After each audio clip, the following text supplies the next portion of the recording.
This is presented by HPS Trade, Japanese freight forwarder in Thailand. Hello, it's Iino. In this video, I will explain in detail the Institute cargo clauses and insurance conditions. There are many different types of cargo insurance, just like life insurance, but in this video, I will explain those that are determined on a worldwide basis. Let's get started. These clauses were established by the London Underwriters Association, based on Lloyd's of England insurance policies, created more than 200 years ago. And they are still in use in many countries around the world today. Two sets of clauses have been in use for many years: the old Institute cargo clauses, established in 1963, and the new Institute cargo clauses, established in 1982, with the new clauses further revised in 2009. The old cargo clauses can still be used today, but the new cargo clauses have detailed conditions that were not originally covered by the old one. Based on the basic contract clauses set forth in the Institute cargo clauses, the conditions of the current marine cargo insurance are also set. Let me explain the insurance conditions of the old and the new Institute cargo clauses. The scope of risks covered differs depending on the insurance conditions, so make sure you understand them. First, there are three types of insurance conditions, based on each of the old and new cargo clauses. Insurance conditions based on the old Institute cargo clauses are AR, WA, FPA. Insurance conditions based on the new Institute cargo clauses are ICC, A, B, C. Although the old and new clauses are not significantly different, it is important to keep in mind which of the old policy clauses the new policy clauses correspond to. Let's look at them one at a time.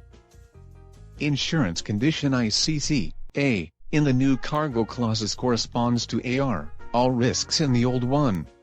This condition is the broadest in scope of coverage.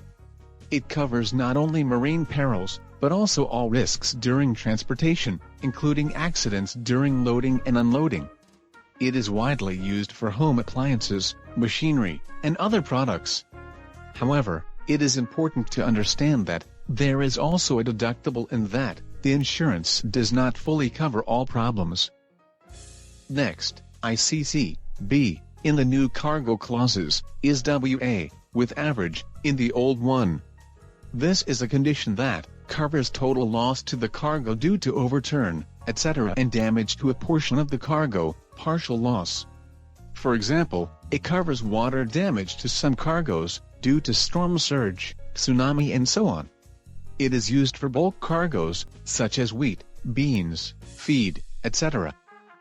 Finally, the new cargo clauses ICC, C, which corresponds to FPA, free from particular average, of the old one.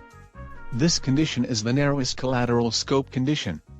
It does not cover partial loss, but only total loss, such as stranding or capsizing of a ship. It is used for cargoes, such as minerals, timber, scrap iron, and so on, where the risk of cargo damage is small. If you think you are safe because you have insurance, it may actually be the case that water damage to individual cargo items is not covered by your insurance policy. To avoid such a case, make sure to check the type of damage and the coverage of the insurance policy. However, there is one risk that is not commonly covered by the insurance conditions described. These are war perils and strike perils. This is not covered by ICC, A, which has a wide range of coverage, and insurance for these perils must be separately insured as a rider.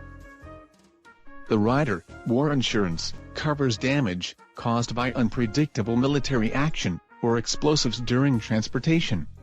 Strike insurance covers loss or damage due to unexpected strikes by transport operators. Many insurance companies offer cargo marine insurance as a set, adding war and strike insurance to the three types of insurance conditions mentioned above. Whether or not a special clause is added depends on the nature of the transaction and the company with which you are doing business. Some companies with a large number of transactions may provide unconditional full coverage for all cases on a comprehensive basis. It is also important to understand that insurance cannot solve everything. There are certain items that are considered deductibles in cargo marine insurance, so that the insurance company is not at an extreme disadvantage. If the damage is caused by any of the following items, the insurance will not cover the damage. To avoid damage due to these reasons, make sure to pack and prepare in advance to prevent problems before they occur. I will explain them one by one. 1. Damage caused by intentional act. It is an illegal act for an insured to intentionally cause damage to cargo to obtain insurance benefits, and cargo marine insurance does not cover such damage. 2. Damage due to normal leakage, loss of weight or volume, or natural wear and tear. During transportation, bagged items such as coffee beans may expand in volume due to oxidation or atmospheric pressure, and liquid cargo may decrease in volume due to evaporation. These are considered natural wear and tear, and are exempt from liability under marine cargo insurance. 3. Damage caused by inadequate or improper packing of cargo. Damages caused by inadequate or improper export packing of cargoes are exempted from liability under marine cargo insurance. These are included in the scope of inadequate loading into containers and inadequate packing. However, packing done by a third party after the insurance coverage period has started will be covered. 4. Damage caused by inherent defects or characteristics of the cargo. Cargo marine insurance does not cover defects that are inherent to the cargo itself, or those caused by its inherent nature. Examples of such defects include rust that naturally forms on metals, and maturity rot of agricultural products. 5. Loss due to delay. The marine cargo insurance does not cover lost opportunities due to ship delays. 6. Damage caused by radioactive contamination, chemical, biochemical and electromagnetic weapons. Marine cargo insurance does not cover damage caused by nuclear fuel and waste, nuclear equipment, nuclear weapons, radioactive hazardous materials, chemical, biological, biochemical and electromagnetic weapons. 7. Damage caused by bankruptcy of shipping company, etc.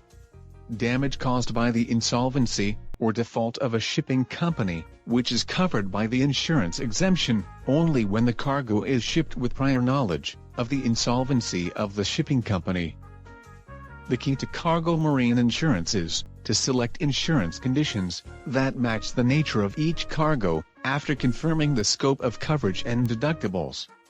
The contents explained here are the basic conditions.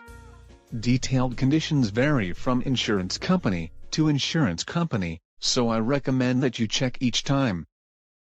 There is also a way to ensure that the scope of risk you want to cover is covered by adding special clauses to match the terms of trade. If cargo is damaged in an accident during transportation, there is a high possibility that the cost of transportation, damage to the cargo, and compensation to the customer will be substantial. Marine cargo insurance is essential for anyone involved in trade. Make sure you are well prepared. That's all for this time. Thank you very much. In this channel, I explain about international logistic knowledge for your better understanding. I hope this video will be a good support for your logistic job. If you have any shipment from Thailand or to Thailand, please feel free to contact me Iino-san anytime. Also, I'm very motivated to keep updating these videos. If you subscribe, press good or comment anything. Well, thank you. See you next time.